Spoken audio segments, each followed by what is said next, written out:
कधी असा विचार केला आहे का की आपल्याला जे नाव दिलं गेलेलं आहे आपल्या आईवडिलांनी,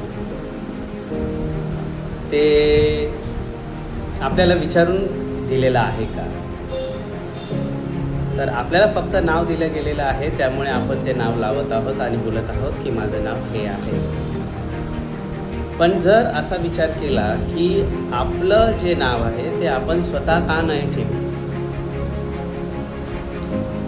जेणेकरून आपल्याला जे आवडतं ते आपण ठेवू शकतो. सो त्यामुळे खरंच इंटरेस्टिंग हे असेल की स्वतःचं नाव स्वतःने ठेवणं. तर फक्त विचार करा, तुमचं जर नाव ठेवायचं असेल तर तुम्ही काय ठेवा. आणि खरंच इंटरेस्टिंग गोष्टी तुम्हाला लक्षात येईल.